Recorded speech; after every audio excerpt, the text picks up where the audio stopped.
நாளைய தீர்ப்பு. எஸ், அந்த படத்தை பத்தி உங்களோட கருத்து என்ன? இன்னைக்கு தளபதி சிஎம் ஆயிருக்காருல்ல, நல்ல நல்ல திட்டங்களுக்கெல்லாம் சைன் போடுறாரு. இதெல்லாம் யோசிச்சு அந்த காலத்துல நாளை தீர்ப்புன்னு எப்படிதான் ரெடி பண்ணாங்கன்னு தெரியல. இது இயற்கை. அதுதான் இன்னைக்கு சிஎம் ஆயிருக்காரு நினைக்கிறேன். தம்பி, நாளை தீர்ப்பு படத்தோட டைட்டில் பற்றி என்ன நினைக்கிறீங்க நீங்கள்? டைட்டில் வேறு மாதிரி டைட்டில். அந்த டைட்டில் கேட்டோன்னா ஒரு வைப் உள்ள ஆட்டோமேட்டிக்காக வர ஆரம்பிச்சிடும். அந்த காலத்தில் வந்ததா இல்லையான்னு நமக்கு தெரியாது. ஆனால் இப்போ நம்ம தளபதி ரியலாகவே சிஎம் ஆனதுக்கப்புறமா இப்போ அந்த படத்தோட டைட்டில் கேட்டோன்னா ஒரு வைப் ஆட்டோமேட்டிக்காக வர ஆரம்பிக்குது. எல்லாருமே அதையே வந்து மிக்ஸ் பண்ணி மீம்ஸ்லாம் வந்து போட ஆரம்பிக்கிறாங்க. பாருங்க, வரலாறுனா இப்படி தாங்க இருக்கணும், ஹிஸ்ட்ரினா இப்படி தான் இருக்கணும், வாழ்க்கைனா இப்படி தாங்க இருக்கணும். எப்படி இருந்த மனுஷன் எப்படி ஆயிருக்காரு பார்த்தீங்களா, இவரெல்லாம் ஒரு நடிகரா அப்படின்னு கேட்டவங்களாம் இப்போ இவர் தாங்க நடிகர், இவர் தாங்க சிஎம் அப்படின்ற ரேஞ்சுக்கு உயர்ந்துக்காரு. அப்படின்னா எப்படிப்பட்ட ஹார்ட் ஒர்க், எவ்வளோ கஷ்டங்கள் நஷ்டங்கள்லாம் பின்னாடி இருந்திருக்கும். அதெல்லாம் ஃபேஸ் பண்ணி இப்போ இந்த இடத்துல வந்து உட்காந்துருக்கிறாரு. கண்டிப்பாக உலகத்தில் இருக்கக்கூடிய எல்லா மக்களுக்குமே ஒரு பெஸ்ட் எக்ஸாம்பிளான ஒரு பர்சன் அப்படின்னா நம்மளோட தளபதியை வந்து பெருமையாக ப்ரௌடாக நம்ம சொல்லிக்கலாம். குழந்தை நட்சத்திரமாக இருந்த நம்ம விஜய் முதல் முறையாக ஒரு ஹீரோவா திரையில நிற்க போகிற அந்த தருணம். நாளைய தீர்ப்பு திரைப்படம் எப்போ ரிலீஸ் ஆச்சு? 1992. இதுக்கப்புறமா தான் நம்ம தளபதி விஜயோட கெரியரே மாற ஆரம்பிக்குது. இந்த படம் ஒரு டெபியூட் இல்லை, இது ஒரு டிக்ளரேஷன். நான் இனிமேல் வர்றேன்னு சொல்கிற அந்த மொமெண்ட். அண்ணே பாருங்கண்ணே, அந்த வாக்கு, அந்த லுக்கு, அந்த சைலன்ஸு, இது எல்லாமே வெறும் ஆக்டிங் மட்டும் இல்லைண்ணே, ஒரு அரைவல். இந்த படத்தில் வர ஒரு பாட்டும் டிரான்ஸ்ஃபர்மேஷன் சீக்வன்ஸ். குழந்தை இமேஜ்லேருந்து யூத் ஹீரோ இமேஜுக்கு ஷிஃப்ட் ஆகிற மொமெண்ட். இந்த படத்தில் வர ஒரு சாங்லேயும் ஒரு ஹிடன் திங்க் இருக்குது. Innocence plus attitude mix.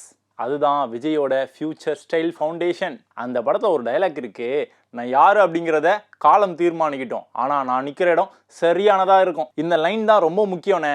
Confident plus future identity seed. தம்பி, ஃபர்ஸ்ட் டைம் நம்ம தளபதி இந்த படத்தில் கோபத்தை காட்டுறாரு. அது ஃபேக் இல்லை, ரா எனர்ஜி. இதுதான் difference. Child artist observation, hero expression. அண்ணே இப்போதான் மெயின் பாயிண்ட். குழந்தை காலத்தில் அப்சர்வேஷன், ஹீரோ காலத்தில் எக்ஸ்பிரஷன். அப்சர்வ் பண்ண விஜய் அவர்கள் இப்போ எக்ஸ்பிரஸ் பண்ண ஆரம்பிக்கிற நாளைய தீர்ப்பு தான் அந்த பிரிட்ஜ். அப்சர்வ் பண்ண விஜய் அவர்கள் இப்போ எக்ஸ்பிரஸ் பண்ண ஆரம்பிக்கிற ஸ்டேஜ். தம்பி, இந்த படம் மாஸ் மட்டும் இல்லை, எமோஷ்னல் கிரவுண்டிங் கூட இருக்குது. அந்த ஸ்ட்ரகிள் தான் லேட்டர் விஜய்க்கு ஸ்ட்ரென்த்து. ஒரு குழந்தை இருந்தார், பார்த்தாரு, கற்றுக்கிட்டாரு, நின்னாரு, இப்போ ஹீரோ. அதுதான் தம்பி நாளைய தீர்ப்பு, ஒரு ஆக்டரோட பெர்த். அண்ணா எனக்கு ஒரு டவுட்ண்ணே. சொல்லுமா. சப்போஸ் விஜய் அவர்கள் இருந்த அந்த காலகட்டத்தில் நீங்கள் நாளைய தீர்ப்பு படத்தில் ஹீரோவாக நடிச்சிருந்தீங்கன்னா எப்படி நடந்திருக்கும், என்னெல்லாம் பண்ணியிருப்பீங்க? நல்லா தான் இருந்திருக்கும். ஆனால் நமக்கு அந்த காலத்தில் வாய்ப்பு கிடைச்சிருக்கேதே. ஏண்ணே, அதான் அந்த இடத்துல இருக்கீங்களே. விஜய் சார் அளவுக்கு இல்லைனாலும் பண்ணியிருப்பேன், கொஞ்சம் நல்லா பண்ணியிருப்பேன். விஜய் சார் அவருக்கு இல்லைனாலும் அவன் விஜய் சார் ஒழுங்காக நடிக்கலன்றீங்க. இல்லை அந்த அளவுக்கு நம்ம பண்ண முடியாது. அவர் வேறு ஸ்டேஜ், நம்ம இன்னும் வளரல. அண்ணே ஷோ ரெண்டுக்கு வந்துட்டோம். நாளைய தீர்ப்பை பற்றி நிறைய விஷயங்கள் வந்து ஷேர் பண்ணோம். அடுத்த எபிசோட எதை படத்தை பற்றி பார்க்க போகிறோம் தெரியுமா? என்ன படம்? 1993 ரிலீஸ் ஆன செந்தூரபாண்டி அப்படின்ற படத்தை பற்றி நம்ம பேச போகிறோம். நம்ம கேப்டன் நடிச்சது. பிடிச்சிட்டிங்களே. இந்த படத்துக்கு அப்புறமா தான் முழு நேர கமர்ஷியல் ஆக்டராக மாற ஆரம்பிக்கிறாரு நம்ம தளபதி விஜய். ஸோ நிறைய இன்ஃபர்மேஷன் அடுத்த எபிசோட நம்ம பார்க்கலாம். ஓகே, கிளம்பலாமா?